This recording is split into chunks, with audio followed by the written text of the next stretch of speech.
Hello, Gail here, the old bird with feathers of wisdom for women and a soft spot for single moms.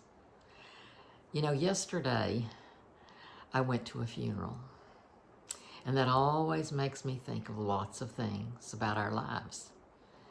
What we could have done, maybe what the person who's deceased has done with their lives.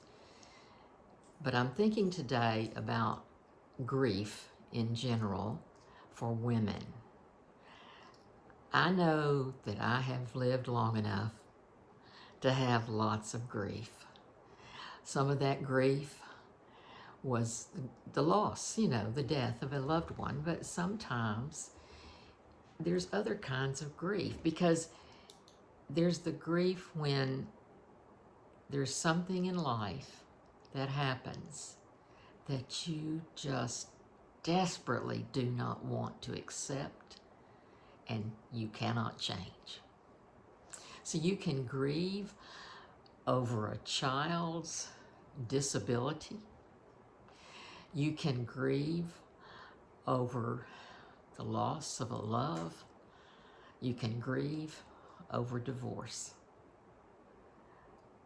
The only thing that will ever get you past grief is the acceptance of what has happened, whether it's the person's death or the death of a relationship. And it could be a really good friend. It could be a lot of things. It could be even the loss of a great job. It's a huge disappointment dealing with grief. That's why I wrote a whole chapter about it in the book. And I hope you'll look it up.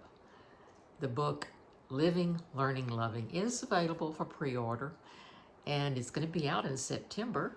I'm going to be very excited about that. But primarily today, I just want you to think about loss and how you've come through it. Even when you knew that your heart would break, you came through it.